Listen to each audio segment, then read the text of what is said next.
Hello, everyone, and welcome to Ground Up with me, Natalie. I've been pursuing a career in acting for over a decade and have learned a lot. I built my career from the ground up, and I'm simply curious as to how other people did it too. I'm going to be gaining insights into how some of the most inspiring people got to where they are today. I'll interview entrepreneurs, actors, thought leaders, health experts, and many more. So if you're curious like me and gain motivation through inspiration, then this podcast is definitely for you. Welcome to season 2 of Ground Up with Natalie. Guys, today we have the amazing Danielle Campbell on, and she's an actress best known for her roles in Tell Me a Story and The Originals. And I ask her all of her audition stories. We talk a lot about the industry and how to break into it. We talk about networking if we think it's important. We also talk about the downtimes that we have when we're not working and when auditions are slow. We talk about auditioning in general and if we like Zoom or self-tapes or in person. There's a lot of good tidbits in here. We also talk about how to get started as an actor from the ground up and, whether it's sending those emails or crafting the perfect representation team. So definitely give this episode a listen. And as always, get your pen and paper out if you're not driving so you can take notes. All right, into the episode. Okay, so we were talking a little bit about overthinking, and I had a question about when you get pinned for something or you're up for a role or something, and there's a waiting period because your team tells you right away, right? They're like, hey, like you're in the mix, right? Unless you've told your team like, don't tell me until the end or something. Like, I don't want to know. I don't want to know. I like to know if I'm pinned just because I need hope throughout the weeks of like not working. Yeah. And like those would help. But in between those days where it's like, okay, the casting director sent me through to producers. Now the producers like me, so I'm pinned, which means it's like you and a couple other people, or you tested for a role. Those days after when you're waiting for me are like, I'm not sad. I'm just like, anxiously excited. Yeah, but it's also the worst feeling ever. I don't know. I can't describe it. No, this is great because your audience also knows the steps that you're talking about too. I personally like to know that I'm in the mix for something. Also because like I have a partner. I want to be able to kind of plan out like if I'm moving to like to Europe next week, I kind of want to feel like we've talked about it, you know? Yeah, that's so true. Because things can happen and you have to be on a plane the next day. And Overnight. It's like no part of me ever had this on my to-do list, but here we are. It's hard because like at the end when you're pinned or you're on hold for something or you're one of like the top 2 or 3 picks for a role, you've gone through the rounds, you've met the people involved, you already see and envision yourself as this person. So do they, which is the only reason that you're at that stage. It's like all politics at that part. So it's like you already know that you're capable of this role. It's a matter of if it's yours. I don't think that part's ever going to get easier. And I really believe that it's because we are passionate about what we do. And I think that's what makes us such good artists. But it's also what makes it hard when you're told no. Yeah. And that is kind of like the inevitable part. You have to be prepared for that no that comes because it also makes the yes, it's you, like it makes it feel that much better. It's all part of the process. It's literally, I feel like the process is like 80% of what we do. It depends on, right?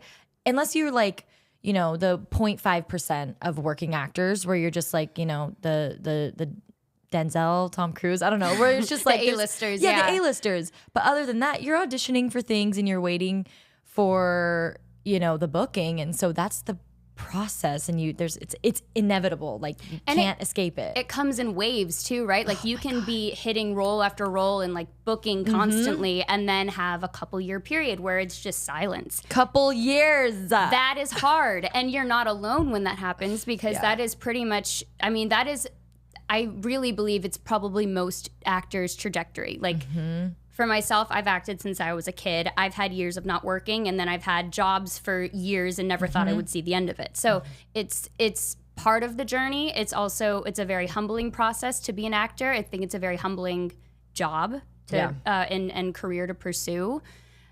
Because you're constantly told no, and you're also constantly told that you're amazing. And it's like you're getting kind of whiplash, but you're also putting yourself through the ringer intentionally, and it's something that you have to know that you're signing up for, and surround yourself with people that I think can help bring you back down to earth and or help build you back up when you're needing those moments of hearing that I can still do this. Yeah, it's all about the people you surround yourself with. Yeah. And it's funny because we're kind of talking about something that you need thick skin for, but then again, we're actors. And the most emotional beings. Yeah, exactly. Okay, well, we start every episode with the ground up 3. So I want to know 3 questions. The first one is, where are you from?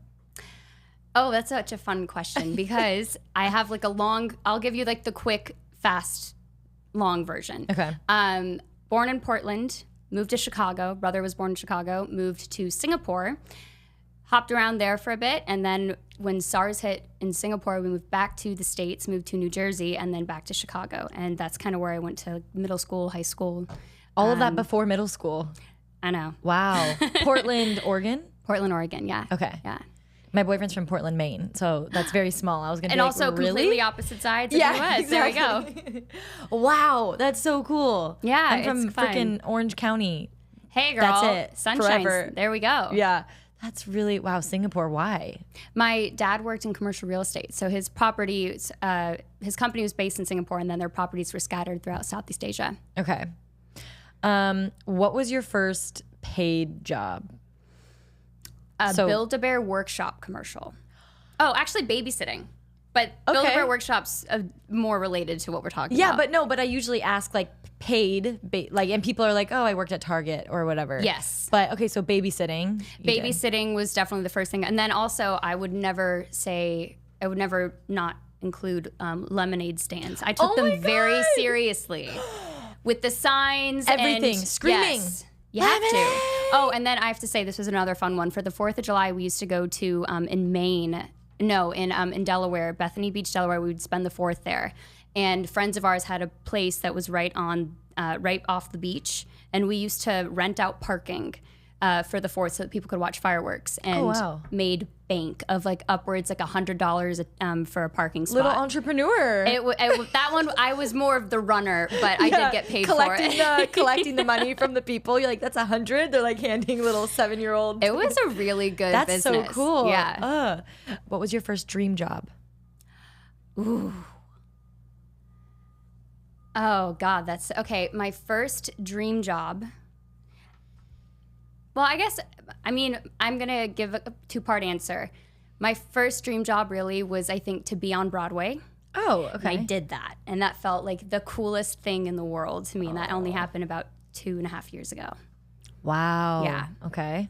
And then I think when I first started acting, I saw like I wanted to be an astronaut, I wanted to be Indiana Jones, or I wanted to be a spy. Then I saw acting and realized I could be all 3. So those are the 3 that have yet to happen. So really? Yeah. Role-wise. But I wanted to be them in real life. And then I realized that Indiana Jones job maybe wasn't what I actually wanted to do. I wanted to do his version. Right. So which isn't made realistic. for the movies. Right. And a spy might take a little bit of like, I would still totally be a spy. Yeah. I don't know exactly what goes into it, but the movies make it look real fun. I feel like my dream job as well in acting, because not in real life, but would be to be like saving kidnapped kids. That's so like sweet. Taken, kind of like Taken. But yes. she He's is a badass, and it's his daughter. Yeah, so special skills, like super 007 too, stuff like that. Yeah, absolutely. Well, yeah, spies are saving the world. Yeah. But then I was watching Presumed Innocent. Have you seen it? I'm obsessed with it. I just am caught up. The new episode. Me too. Comes out tonight, I think, right? Oh no. So it's Wednesdays. It promotes it, but it comes out Tuesdays. That's why I saw the next episode already. I was like, wow, maybe I missed 2 weeks, but I'm all caught up. Okay, so you're all caught up. Yeah. Okay. Yeah, so freaking good. So I was thinking, you want to be a lawyer? Yeah. Woo, crazy. No, but I mean, like you watch Suits and you're like, yeah, I can totally do that. You know, for sure. So good. I auditioned for Suits LA and I was like distraught when I didn't even get I know. anything. It's like just you send out a tape these days and it goes out into the abyss and you're like, well, there goes another one. There goes another one, literally. Okay, so speaking of being a child and growing up, what were you like as a kid? Were you like rambunctious or to yourself? You know, I think the only reason that I was able to become an actor is because I obnoxiously chatted away to everybody. Like, I think I loved holding court. Like, I loved chatting. I loved talking, especially when I was a younger kid. I was like 9 or 10 getting my hair cut with my mom at some salon in Chicago. And I was just chatting away to everyone in the salon. And someone approached my mom and asked if I would take a meeting with their talent agency. So that's how I like fell into acting. My first day on a show, I was working on a show called Prison Break that shot in Chicago and Joliet. Of course. And my first day on set was in a max facility prison that was no longer in use. It was the coolest thing in the world. And after that, I was like, this is it. This is all I was supposed to do. Really? This is what I want. You knew how cool that was at 10. Oh my God. Anyone would have. Like a speaking, like yes, big role? I had like 2 episodes maybe in the first season, and I think 3 or 4 in the second season, or maybe even 1 in the first season. But it was so much fun. And to get to film in that location, I think I was just like, this is so cool. Yeah, in awe. Yeah, and then ironically, when I was in like middle school, high school, I think a lot of people knew that I acted, and I think I was so scared of people not liking me, and I think I was a lot more quiet. Like I had a lot of really good friends, but I think I felt a lot more anxious and nervous, especially through high school, because I entered my freshman year of high school after filming a big Disney movie. And so I was like known as the girl who acted. Yeah. And didn't they all must have watched it because it's Disney and you're a freshman? Yeah. And I mean, I can't assume who watched it and who didn't. I know a lot of our friends did. And my mom had like a big watch party. She was so proud. It was really cool. I bet. Are you kidding me? Yeah. And it was such a sweet movie, right? You're not doing anything provocative. It's like a Disney, you know? So it's like, I remember my grandma, she watches, she has since passed, but she would watch everything that I did. And like Raising Kanan was like, I mean, I'm nude. Oh There's my like God. killing, drugs, everything. Yes. Even in Tell Me Lies, I wasn't nude in season 1, but the whole season is You're like watching it. Yeah. Yeah. And like she's like, who's this guy? Like he's such a she calls me, this guy's such a perv. And I'm like, Grandma, don't watch that one. Don't watch that one. / don't call Steven a perv. But he is. No, it's so funny. I remember doing a show called Tell Me a Story, and they had they aired the first 2 episodes and did a premiere for it. My parents came into town. I'm sitting between my dad and my boyfriend, my now fiance, and there's a whole sex scene on screen, and I'm like, oh my God, this is mortifying. And I'm like, can't look at my dad. Definitely can't look at him. This is so bad. And so that was like, it's traumatizing. I feel like people are actually so curious about this, and I have yet to talk about it on the pod, which is how does your family or your boyfriend deal with you doing intimate scenes? But let's talk about your boyfriend first, your fiance. So he's an actor, so I'm sure he understands. But let's hear, how does he, if you don't mind? No. I think it makes sense that this is something people are curious about because it's such a bizarre thing to anyone who's not in our industry. He's fantastic, and I think a big part of it is probably because he's an actor too. For anyone who doesn't know this or hasn't heard it, filming a sex scene is not sexy. It's just not. It looks great, hopefully, because it's been coordinated and all these other things, and but it's been rehearsed, but those moments are contrived so they don't feel like that when you're watching it. And then the second that cut's called, there's someone walking in with a robe, and it's just like they're not fun. They're not like a sexy fun thing to be shooting. So I think it's when you're watching it that can feel, because it's cut and made to look and beautiful. Music and and you're supposed to see the chemistry between those characters. I think there's a lot of people that I know who choose not to watch those scenes. Totally get that. I think Colin, I'm curious how he.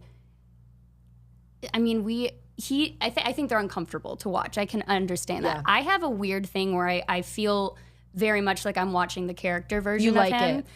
Yeah, I kind of like, I'm like, it doesn't really bug me. I did an acting class with him, and he was like full on like hot and heavy with a girl in front of me while we're doing this, this course together. Yeah. And I was so in it, and I'm just like, I rose my hand after, and I was just like, I'm just happy I get to take him home tonight. So you kind of, see, that's true. It's different for everybody. It is different for everybody. Yeah.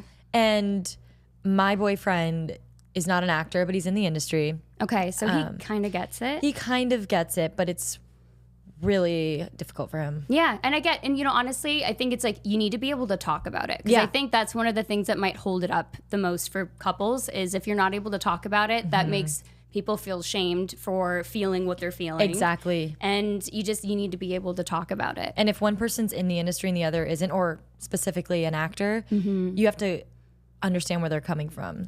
Yes. Like, and I didn't for a long time. I was like, well, this is my job, and you knew I was an actor, and you decided to date me, and da-da-da. Because for me, just like what you just said, it's so contrived. Like, it is almost like a dance routine that we learned before. Now there's these intimacy meetings days prior with the director, with you, the other actor, the intimacy coordinator.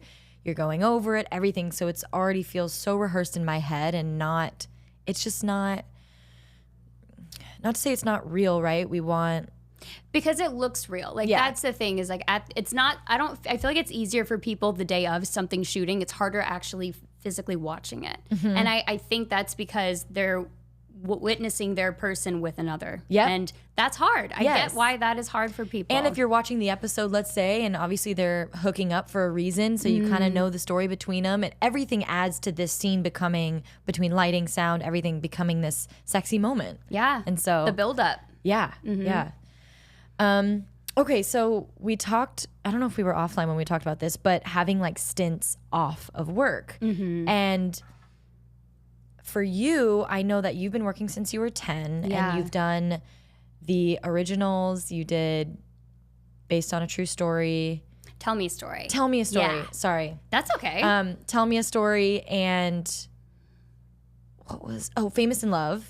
Famous in Love. You did one episode of All American, which I want to hear about, because by then you were already a series regular on like 2 other things. And that's why it cut short, which was unfortunate because I loved the show, but I booked something else, and as one of the leads, that was Tell Me a Story, and so I couldn't film anymore. I got you. Okay, so but let's go back to the originals. So can I hear? So that was one of your first big things that you booked, right? Yeah, I booked that right after I graduated high school. We shot the pilot this summer after I graduated, and then I moved straight out to Atlanta. Okay. So that was so much fun. My college experience was essentially on set with everybody. Wow. It was really cool. And so what was the audition story?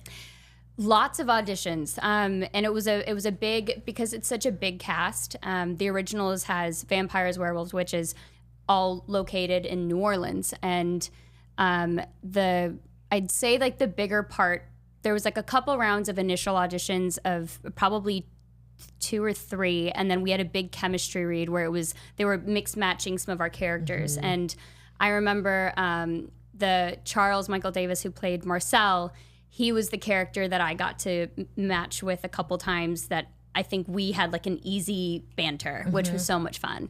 But it was really cool, and it's fun to look back on and remember, there were so many really talented actors auditioning for the roles, but it was mostly 2 of us per character at that point. Okay. And booking it was just like, I felt like I knew Davina right away. That was, I played a witch in New Orleans. Okay. And she was so much fun. My family, my mom's side's from New Orleans, so I think there's a part of me that felt like I get an energy there that just made sense for me too.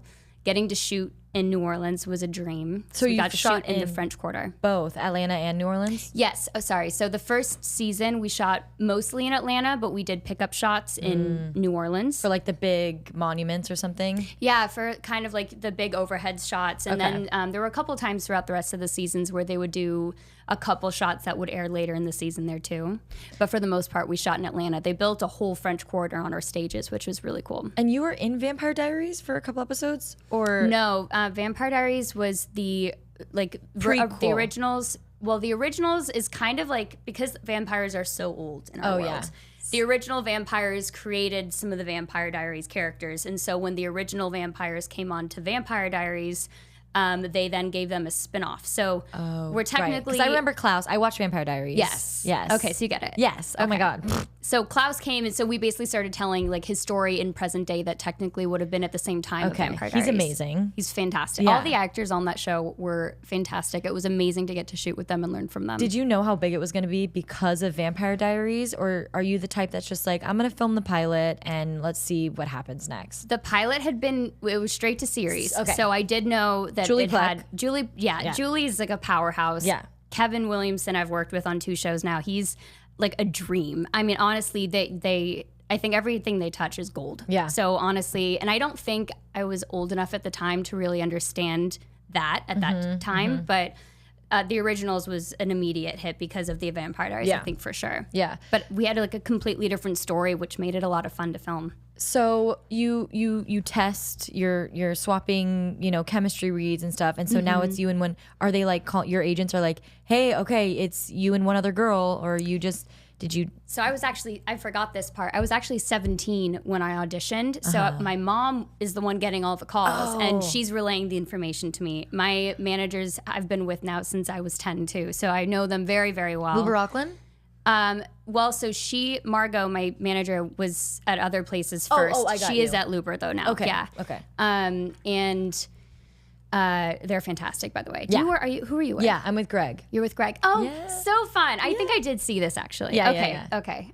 They're amazing. Like, I feel so grateful. Unbelievable. Yeah. Their whole team's really great I know. too. Powerhouse to have behind you like that is Yes. like and good connections, and they just have such good relationships too. Which totally. Is so I special. feel like their superpower is when it gets to you and one other person or 2 other people, they're like picking up the phones. Yeah. They're like, who do we know? Who can we call? How That's can what you we want. push this? That's what you you want. have to have. These days, Yeah. it's like, holy shit, with all of these less roles and more people wanting to book them. And I'm curious to hear your perspective on that too. Yeah. I think, okay, well, first of all, as far as like booking roles, right? This mysterious thing to people who don't really understand it. My biggest thing that I tell people is like, you have to be good with your team. You have to nurture your relationship with your people and make sure that they are doing what we're talking about. Picking up the phone, pitching you. This is the beginning stages, but like making sure once you have that, then you know you're in good hands, and then you just put out the best work that you can. But I mean, all we can do as actors is put out a really great tape and then hope that we're receiving the opportunity to put something on tape. Yeah. Yeah. Exactly. To your point with what you're saying with communicating with your team, I have a lot of friends who are not happy with their team, for example. I think one of the biggest skills that you can not only learn as an actor, but just learn in life, in any environment that you're working in, you need to be able to communicate with your team. So whether it's like a personal relationship, whether it's a friendship, whether it is a working relationship, no one can read your mind. So when you're unhappy with something, you need to be able to use your words and talk about it. I think a lot of actors, something that I'm constantly surrounded by when I'm with other people on set is they're sharing like what their team is doing or not doing, and why do you think this is happening? And it's like, I think at the end of the day, you need to just talk to them and say, if there's something you're missing, you need to be able to say, hey, I need you to show up more, or I need us to grab dinner so that we can have like a quick check-in. You need to be able to make the effort to just say, hey, can we talk? It's the only thing actors can do for themselves. We have no control over anything. Yeah. So the only thing we have control over, and I'm not saying to be annoying and grasp tightly and be controlling, but you need to create as many opportunities for yourself as you can. And I think that is exactly what you're saying. Grabbing dinner, coffee, showing your face. I always find that whenever I grab coffee with my manager or something, I get an audition the next day. And I know he's Doesn't doing. surprise me. Yeah, I know that I'm getting everything that I'm right for at this time, but still, energy. I'm there. He's like, oh wow, she looked like. He always tells me, he's like, you get younger and younger every time I see you, or whatever. And so he might not see me for a while and be like, okay, Natalie's 29. This is too young, whatever. And then he sees me and he's like, wait, no, like this character's 23, like that's fine. And I also have such an interesting dynamic with that too, because like age range is it comes into play so much for our auditions, right? And it's like, what is your physical range that you are currently at, right? It's like we're 29, so we're playing the early 30s, late 20s. But then there's also like we look slightly younger, or maybe we look too mature, or maybe we play too like more mature. Our team is able to help push like those auditions through in a different way when they really know us. And exactly, like I think that's why one of those reasons those are so important. Like casting directors will remember you from whatever the last thing that you did was, or you know, like what if your agent's willing to like put you forward and say, hey, I think you should look at this person again. I think they've matured since you last saw them and would be worth a read. Exactly. Those relationships are so important. They always will be. Yep. And they have to understand your essence and what you want to be going out for. Something I want to touch on that you said earlier, which was communicate your needs. Yeah. So like, let's say you want to be doing comedy and you never told that to your team, and you're like getting annoyed every time you get an audition, you know, it's like, oh, it's this procedural or whatever. And it's like, did you ever tell your team like, hey, by the way, I'm at Groundlings and I'm actually really funny and I want to be going out for this, you know? You have to advocate for yourself for sure. And it's hard. I think it's hard to do that sometimes too, because so much of our work is showing what we can do. And unless you're given the opportunity, you don't really have the opportunity to showcase that. And then sometimes you'll get, you know, a comedy piece, but you're completely wrong for it. And they're only going to see that as comedy is not the right option. So it's like continuing to reinforce like, hey, would love another shot at something. You know, it's you need to be your biggest cheerleader. You really do. All right, guys, let's take a quick break from the show to talk about our sponsor, Mastermind Media. I've been shooting with Mastermind for a few years now, and I can truly say that they have covered all of my needs within the digital space. They create logos for me, graphic designs for my journal magic. Obviously, they produce the podcast, and it looks amazing. So I love working with them, and they're offering all of my listeners 15% off. So just shoot them an email and tell them that I sent you, and you'll get the discount. All of their information can be found in the show notes below. All right, guys, back to the show. I feel like this is a good segue into networking. So simply put, do you think it's important as an actor to network? Now more than ever. Really? Okay. I will say this because I think a big part of me earlier on in my career was always I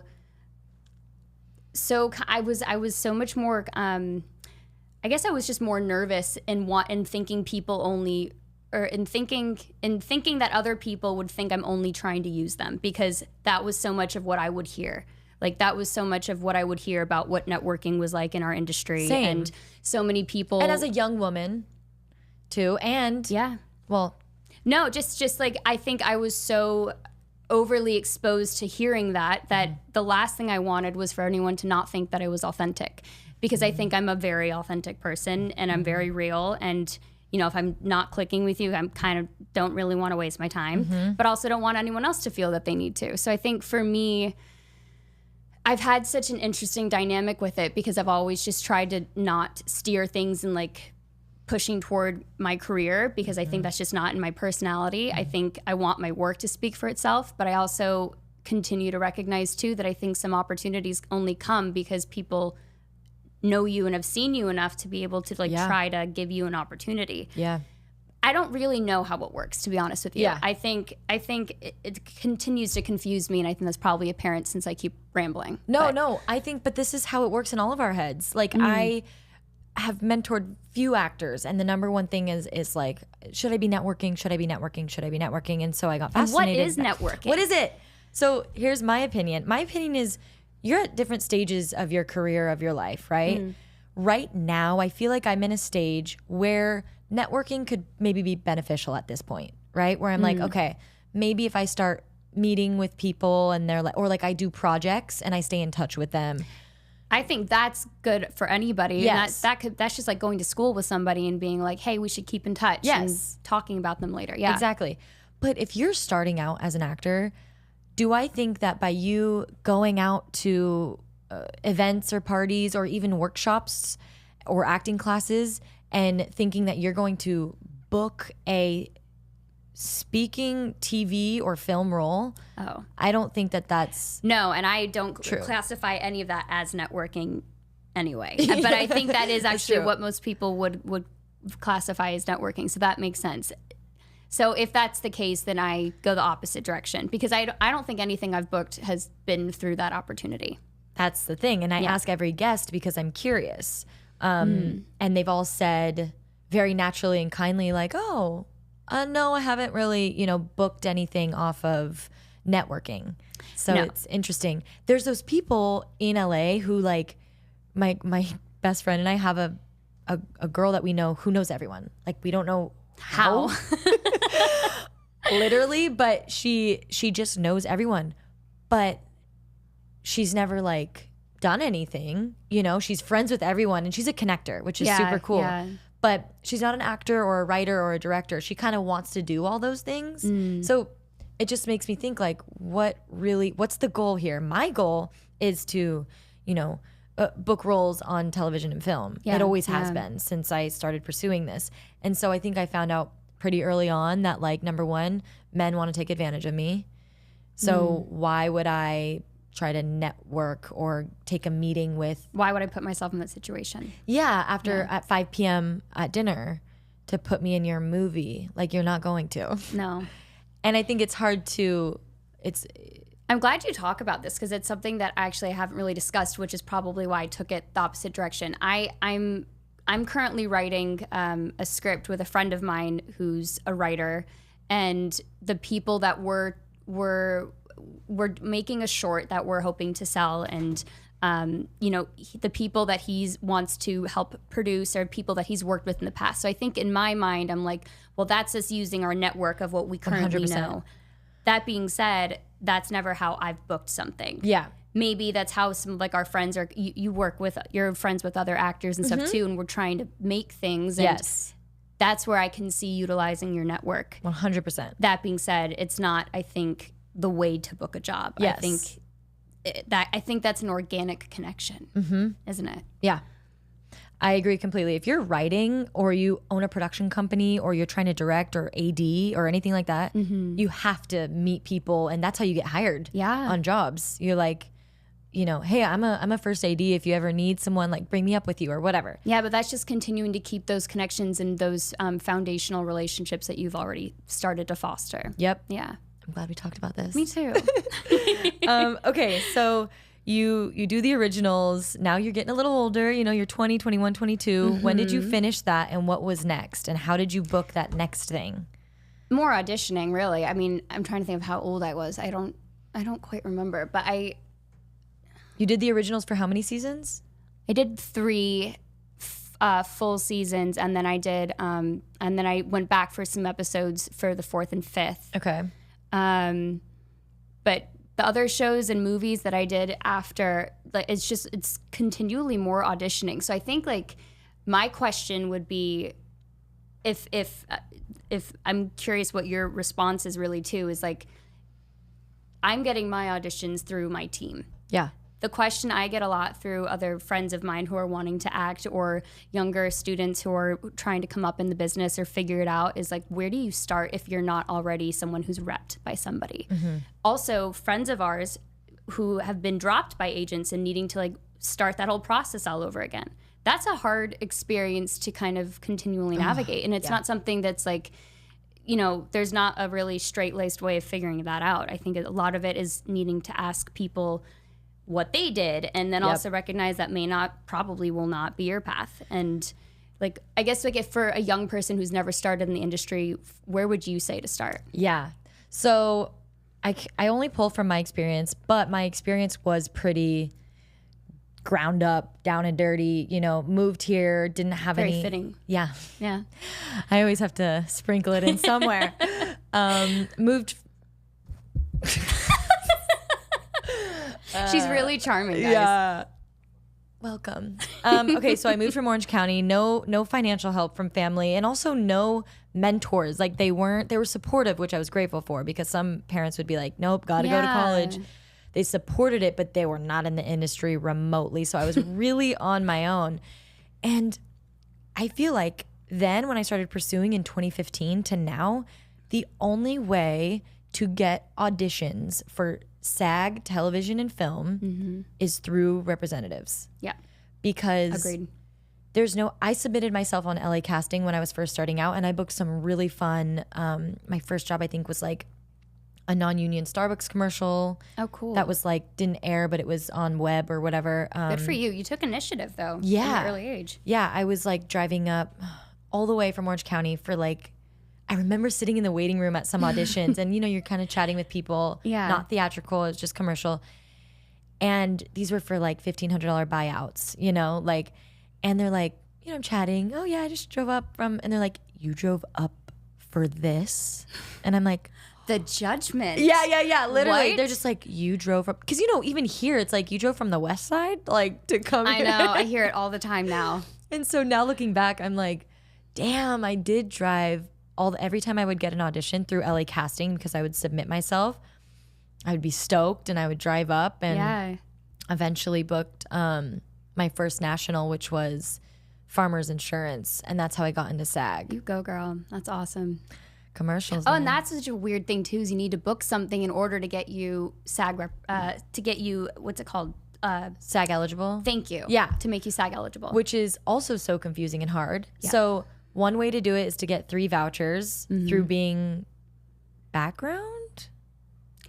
I don't know. I think, okay, so you can get 3 vouchers, SAG vouchers, by being a background in SAG things. Multiple different projects. Yes. So yeah, it can't be the same one. Yes. Got it. And then, or you can book a SAG project. So my advice to someone is I would be like, especially if you're needing money, I would be like, get a commercial agent, because anyone in the entire 8 billion people world can be in commercials. Yeah. I know this because my boyfriend owns a commercial production company, and I get to watch 1,500 tapes for a sit and sleep commercial that he gets. And they are people with their baby in their hand. They've got, I mean, from all across. We need everyone represented though, so that makes sense. And it's normal perfect. people. Commercials are, you know, so. They should be. Yeah. So I would say do that and try to get Taft-Hartley to be into SAG, which is it means that the production pays a small fee, not for your SAG entry, but they pay a small fee to make you be able to do the SAG commercial, and then you get SAG eligible. So that's through going through the 3 different projects, or No. that would count as your SAG. Yeah. Your SAG. So you can either get 3 vouchers by being in SAG things, yes, or you can audition for a project that is SAG. That is SAG, that and you the have to production be. company goes, we really like this person. We're going to Taft-Hartley them and make them SAG eligible. Yes. And then you have to pay $3,000, which it's like, where do you get that? Hopefully you've done a couple of those other commercials. Yeah. It's like you're always betting on yourself. I You're know. like, Well, and then you can't work on things that are not SAG after the fact because you risk losing your union exactly. card. Yeah. Exactly. But another thing I tell people who say that and they want to, you know, be actors, they're like, well, there's so much non-union work, you know? And so I always go back to, what are your goals?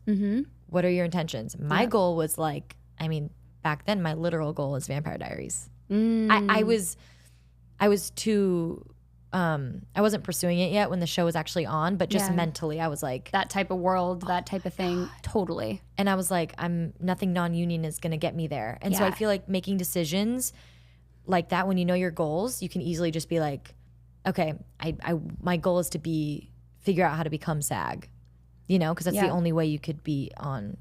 Well, a lot of people don't even know that that's a requirement for so much of our industries to have. And like the union is meant to protect us. It's not meant to to create barriers in your way of becoming an actor. It's meant to protect you when you're on that set and to enforce laws to be able to help you. So it's worth it's worth asking the question, like, what are your goals? And then before fully saying, if your goals are just to act and not be a part of SAG, maybe it's still worth looking into kind of what SAG is offering in terms of those protections and legalities, and just being clear on the differences. Yeah, it's tough. It is. Blindly being like, okay, I want to do this thing, and that's why people, the number one thing is like the word they use is overwhelm. I'm just overwhelmed. But I even have people who've been pursuing it for a decade that'll DM me and be like, hey, like, this is weird because like I'm not new, but what the hell? Yeah. I'm not booking. And so I just go back to like, we've kind of been bouncing around, but I think one really important thing we both agree on is finding your team. Yeah. To get you auditions. Something that I've shared with some students who have been looking to get into acting, anyone can do it from any city that they're in terms of just, you go online, it's a simple search, looking for casting agencies and representation for actors. Look for the one closest to you, email them, and literally ask, hi, I am looking to pursue this and would love to know what you're looking for.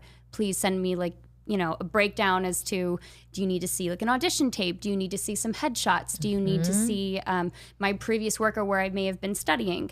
So just kind of ask the question. Yep. It's never going to do you harm to just kind of ask, hey, what are you looking for? Or is there an open call that you guys may be hosting? Or maybe there's an agent that's coming to speak at something in the near future that you could let me in on. What they're going to respond with. Totally. Or not respond. And guess what? Get used to it. That's the majority of the industry exactly. too. But it's also, that's where you also don't stop. If you're passionate about this, if this is something for you, one no or non-response shouldn't shoot you down. I think give yourself options, reach out to multiple. Yep.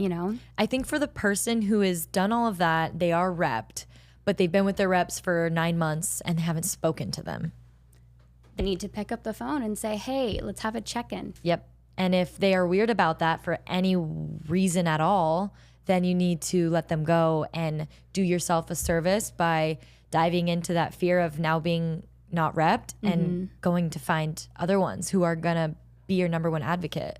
Yeah, you've created such a beautiful energy about seeking, like getting really clear on what you're missing or what you're wanting, and taking the action toward making that happen. And I think there's so much fear in our industry of like the things that that are uncertain, which is the majority of what we do. But that fear can be paralyzing sometimes. And I think almost the bravest step and the thing to be most proud of is when you make that first step toward like making momentum toward what it is that you want, whether that's cutting someone from your team who's just not making the effort, or whether it's finally picking up the phone and calling the agency for the first time saying, hey, I'm wanting to try this. What do I need to do? Or reaching out to a friend to ask, what are your thoughts on where I should start? I'm trying to figure this out. Or, hey, can you tape me for something? It's that moment of just kind of making a decision to take action for yourself can be really empowering. I think that's so beautiful. That's so true. Paralyzation? Is that a word? Yeah, I think so. Paralyzation is, no, but analysis paralysis. People, this is what, and me too, sometimes I'm so overwhelmed, I have so much to do, and I'm like, and I just sit there and I'm like, should I work on my podcast, Instagram? Should I read this audition or do nothing? I'm going to choose nothing. It's like, it's very human. But if you can just inch toward that one thing, or I love what you said, pick up the phone and call a friend and be like, I'm stuck. Talk to me. Yes, talk to me. What do I do next? And they're going to be like, okay, set a 20-minute timer and send that email you've been needing to send. Well, this is if you have a friend like you and I were calling and being like, I don't know what to do. And you'd be like, okay, let's figure this out. But if you don't have that resource, definitely I think tune into everything you're doing because it's fantastic. How did you even start magic? I was in Vancouver shooting Siren, my first show ever. And I booked my first show at 23, so like way later in 2018. Not that much later. Yeah, I guess. And that's awesome. But so I was there and I was recurring. So I was alone so much, and I would be up there like with so much time off, Yeah. And then fly home, and I got to quit my restaurant job, which was amazing because I was doing commercials as well. Amazing. So like that was supplementing some income. So I wasn't like working a 9 to 5. So I had so much time off, and I was after I wrapped Siren, it was a lull of like, what do I do? A year of auditioning back again to try to book something and fill my time. And essentially probably just going through it of like just the days, no structure at all. Like waking up and being like, well, I have the whole day to do something. I don't know what. So I started like listening to podcasts and reading books. And I was obsessed with like high performers and their habits. And everyone had the same habit, which was a morning routine. Yeah. And I was like, fascinating. So I tried a bunch of different morning routines, and like none of them really worked for me. They're either too long or too short. Sure. And so after hearing about the science of meditation and affirmations and gratitude, I was in my apartment and I was writing all these words down. I lived alone and I was like, I called Levin, our mutual friend, how we met. Uh-huh. And I was like, I have this great idea. It's a morning routine called Maggie. And I think Maggie. I was like, Magi. I'm like, listen to this: meditation, affirmations, gratitude, intentions. It's genius. Like, I was like, and I remember thinking, it's so great. It's so great. And then she was like, why don't you call it magic, like coffee at the end, because you're obsessed with coffee. Oh my God. See, Yeah. that's where having a friend who knows you. Exactly. Nailed it. And then anyway, so that's how it came about. And then I started posting about it and people started doing it. And I was like, ooh, I better like trademark this. Because I'm kind of entrepreneurial. Yeah, I can tell that about you for sure. It was like, I was like, I think I have something here. So yeah. That is so cool. So, but it took you kind of reaching a low point for you to be able to be like, this is not how I want to feel. Yeah. How do I pull myself out of it? But that's like you took so much action for yourself and just recognizing that you weren't feeling good, and then sought out other people who inspired you. I think people can get a little like crushed sometimes, like watching other people who are like higher performers. They'll just compare themselves versus acknowledging that you're seeing this person because they can really give, like, what can you take from what they're putting out here that can inspire you? Like, some people take inspiration as comparison in a way where they just kind of shame themselves. Yep.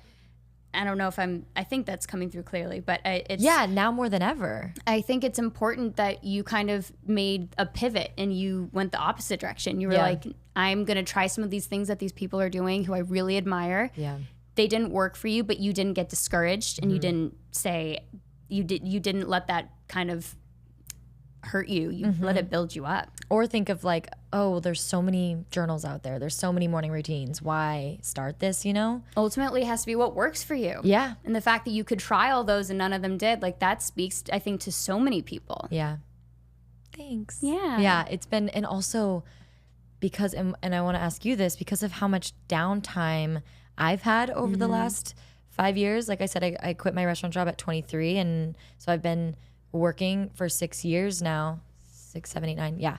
And between that, I've had a lot of downtime, you know, like not working, where I haven't had to go get another job necessarily, but still a lot of, so I've been able to fill it with things like magic or the podcast. Yeah. So how do you fill your time if you have downtime? I can totally relate because I've definitely had the downtime. I've had the lulls of it not feeling good too. And it typically kind of drives me into action. Like, I'll kind of go into a dip of like, God, this doesn't feel good. I'm vibrating very low. But so I get antsy to kind of like, how do I pull myself out of this? And I'm very much very similar. I listen to people who inspire me. I read a ton.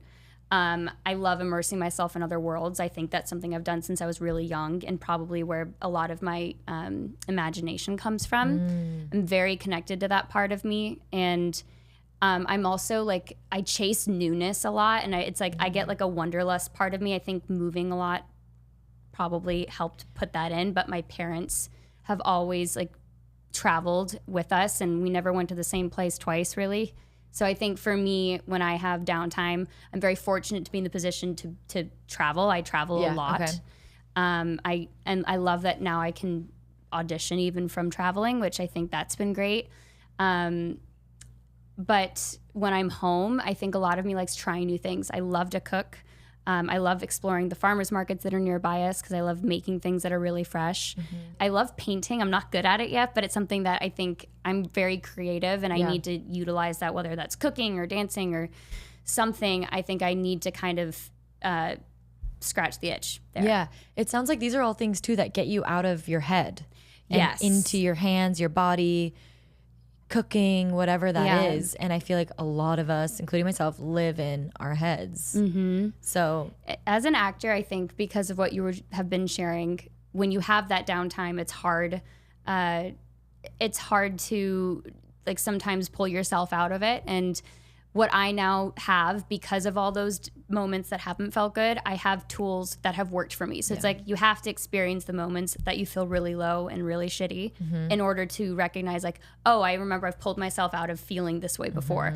Now it's positive reinforcement. I know I can do this again. Maybe the same thing doesn't work the second time, but at least you have like the positive memory of getting yourself out of it or knowing that it will pass and trusting that. And also allowing yourself to feel it when you are feeling it, which I'm bad at. I'm like, get me out of this we all are. feeling. I'm like, I hate it. Because you don't want to sit in it. Like no one likes feeling those negative things, but acknowledging that you're not alone feeling it and it will pass if you allow yourself to just kind of be kind to yourself rather than being like, why am I not out of this yet? I think we all fall into that circle. But my biggest thing is like when you're feeling that way, call somebody. It's okay to not experience it by yourself. Yes. And I think that's a hard thing. I have a hard time doing that. But right, calling someone. And it's so, whenever you get off the phone with a friend, it's just 20 minutes or whatever. And you're just like, oh my God, why don't I do this all the time? Because you're like laughing or you hear their voice and they're like a really good friend of yours and you're like, ooh, this made me. But we're so quote unquote busy in our adult lives that we don't do that as much. And so I've been trying to take advantage of that more, bother my friends and like I think we have to. And like I don't know, I also really love being outside. I love going for a walk, even like it doesn't have to be a crazy exercise, but like going for a walk, going and sitting at the beach and reading. I love living on the west side because I feel I can escape all the time, so that feels great. Nature walks. Don't underestimate them. Never. Seriously, every time I'm like, why don't I do this every single day? Because you're moving your body, getting serotonin, dopamine. Fresh air. Yeah, all of the above. And you can talk with a friend at the same time. Exactly. Knock it all out. Or listen to a podcast. Or that, yeah. Okay, I definitely still want to talk about, so I was curious personally as another actor who is working, are you at the point, do you get offers? I have, I think the industry's changed so much that I think it depends on where you're at. If you're on, like a constant booking spree, then you might get some offers. The fire is there. I've had offers in the past. I've had some, but they're not, just because you're offered something, it doesn't mean that it's always the right fit for you and where you are in your life. And I don't necessarily I think if I'm right for the part, if I have to read for it, I'm happy to prove that. I'm the same way. I'm the same way. I'm like, are you sure you, especially, I feel like all actors are like imposters. And you're like, are you sure you want me? Let me show you like everything I have. So when you auditioned for, what was your Famous in Love audition story? Do you remember? Or what's like an iconic? I was shooting something else while I was taping it, and I remember I had to tape it again, and then they asked if I would get highlights, and I was like, yeah, I could get highlights. I haven't really thought about that, and I ended up getting some. I got highlights, I think, a couple times, but I love highlights. Highlights are fun. I know, but the character was very much like a Malibu girl who's been she's been hanging out in the sunshine. Been hanging out. So do you get excited every time you get pinned and callbacks and yes, I get excited just getting a callback, like Me just too. getting, or just saying just getting, hey, the director wants to just talk to you. Maybe they're not ready for you to do a second round or not, but they want to talk to you again. I think it's very validating, obviously, but honestly, in the world right now where you're sending a lot of tapes out and they may not be watched, it's really nice to just, even if it goes no further, getting like the nice email back of like, hey, that was a great tape, she's not right for this, but she killed it. Like that feels amazing. Totally. I taped something last week, it was Zoom. Okay. So those are hard. Sometimes it's easy to do them, and then sometimes they book up really fast. Yeah, a Zoom audition. Yeah, that my agent was like, "Hurry, can you do 10:30? Like I'm trying to get." I'm like, "What's happening?" Yeah, I'm getting this slot. I'm still getting used to the Zoom auditioning. But even taping, like I had to ask if we what was available time wise for this because I had to go tape. Yeah. So it's like you can't. It's hard. Some people are really good actually taping by themselves. They pre-record their lines. Oh yeah, no. I can't do that. Me either. Because I'll say something at a different timing and I need to just hope that someone's going to be able to bounce off of it, Same. So I love that interaction too. I also can't do phone call tapes. Can they're you? hard. Yeah. I can't do them. I have friends that are like, hey, can you hop on a call and tape with me? And I'm like, of course. You're amazing. Yeah. I can't do that. I can't do that.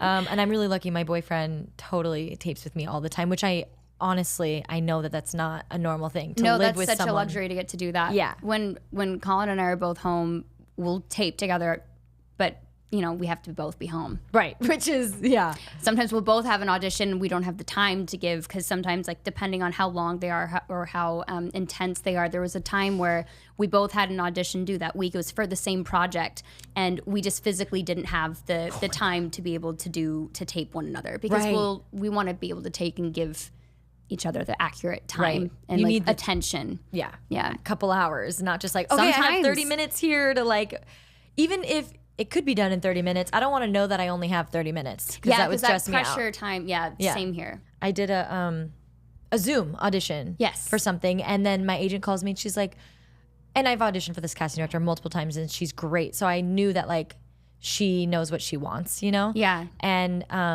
because we did each scene twice, and so she called me. She's like, oh my God, send over a slate because they can't slate you, on these Zooms. And she's like, she absolutely loved you, da-da-da.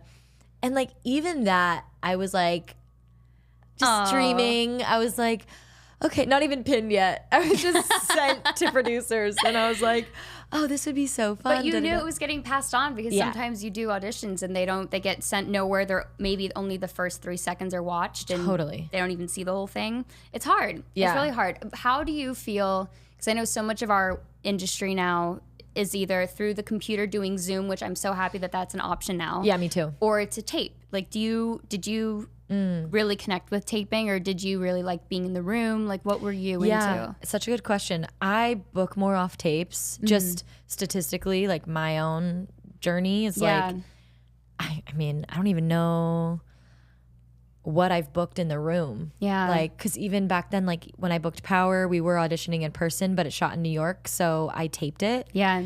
What else? Siren was in the room. I don't know. I think I just book better on tapes.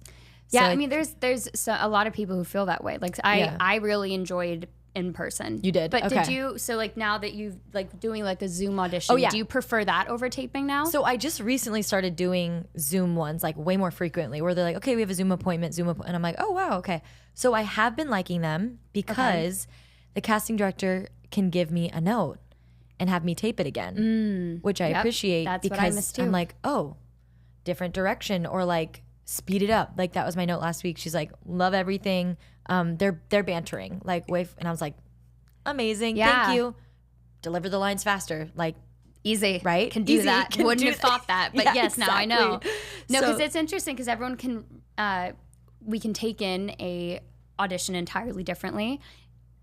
But if we were to just get the simple direction of knowing how to say the line or like knowing kind of what the character is a little bit more in detail, because sometimes we're not given a script, right? So it's if we don't know the world as intimately as what we would be able to read in full, getting that little extra direction is wonderful. So I love that Zooming is becoming an option for to not to replace being in the room, because I think there's something special about that energy that's created. Yeah, that's what I used to really prefer.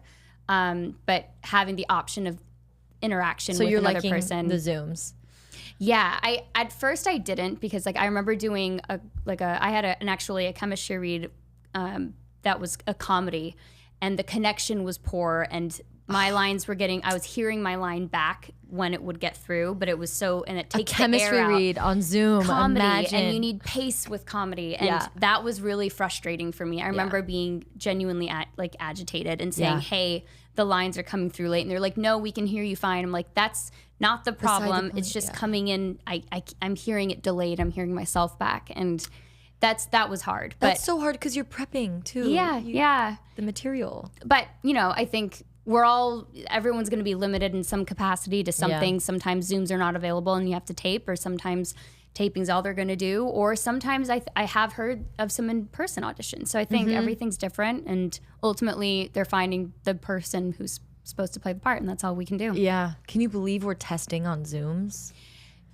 No. They don't meet us, and they're offering thousands of dollars an episode. Just hoping it works hair out. Their chinny chin chin. But I remember in-person things, and sometimes the day that you're doing chemistry reads or they're doing a test and it's in person, and sometimes they still need to either fire the actor or they need to recast something because something didn't work. And like you can't. I think these creators do a fantastic job because like watching the shows that are in movies that are coming out, like I'm just in awe of what this world's creating. It's casting amazing. is when I watch shows too. I'm like, that's perfect. Like Presumed Innocent, the two kids. Yeah. I'm like, they are beautiful and like so great. And fantastic actors. So great. And I'm like, this is a casting director watching tons of tapes and interviewing tons of people to find these two people that just so happen to not only look like the mom and dad perfectly, but be amazing actors and fit into the world and everything. Totally. It's weird. I can only imagine how difficult it is for casting directors at the moment because everyone's sending in tapes left and right. So it's like, how do you view this to actually, like they have to be so clear on who that character is, who that person is. And so I can imagine that probably sometimes it is not worth anyone's time for the tape to be watched in full because it's just that's not the person. They have to be so decisive. Yeah. I couldn't do it. No, me either. I would be like, well, I really like her though. And he's great. I know, this is why we're in the different genre. Yeah, exactly. Did you ever go up for something that, not to this day, but that you are like, that at the moment, at the time, you were devastated that you didn't end up getting? Yeah. I mean, most things that I think I've gone out for that I've fallen in love with. Gotten close to, yeah. Yeah. I mean, there's also like projects that have had, or like casting directors who I've made it far in their audition process and it's been a different girl.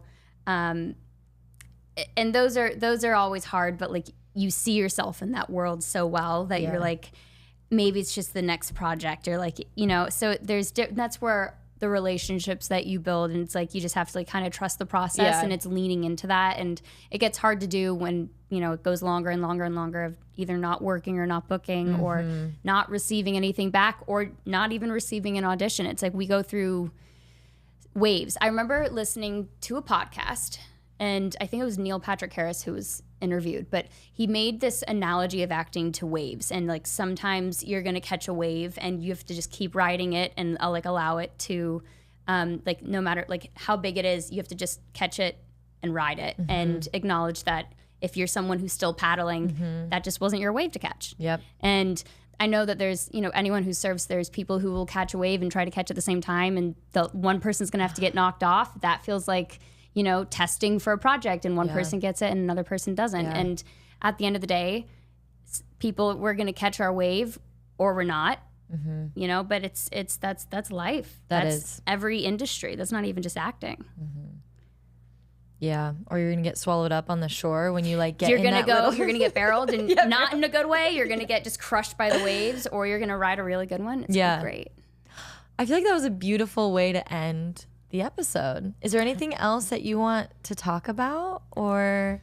No, just we need another coffee date or dinner or something. You brought so many insights to this episode. I'm so stoked. I feel like the listeners are going to really get out their pens and papers and be taking notes. So thank you. This was such a fun dialogue. Thank you. It was so much fun. It didn't feel like it was just an interview. It was like you have so much to share, and I think that's what makes you obviously a really good interviewer. But no, this is just such a fun conversation, and it's fun to have a podcast like this allows artists a space to kind of learn and hear, because everyone's got such a different story. Yeah, and I feel like a lot of acting is so mysterious in a way. Yeah, because we usually don't hear the ground up story, the 10 years of hard work that goes behind, booking your big thing or whatever. Unless there's Smart List. Have you listened to that podcast? Yeah.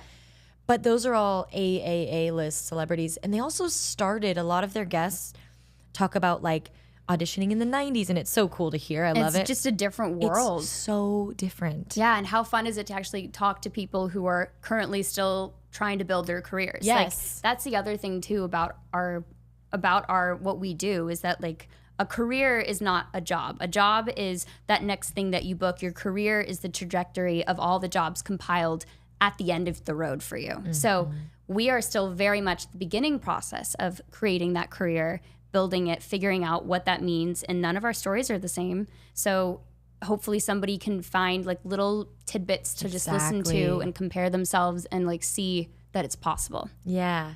And I just randomly want to say, like, Danielle came from an audition today, and I just, it's such a simple statement, but it makes, I feel like people listening to this, right? They look at you and they're like, wow, Danielle, like, you're amazing. And you're this actress who's been in so many things and you're just working all the time. And, you know, and it's like, you freaking went to a friend's house to tape an audition. You were in a different outfit. Yep. You had to put a little bit of makeup on, change your shirt in the Natalie car. had to fix me in the back. She's got a little bow that Tuck actually her looks bra. pretty now. Yeah. And, you know, that's where we're at. Exactly what you're saying. We're still building the, quote, career that's happening where this is in real time.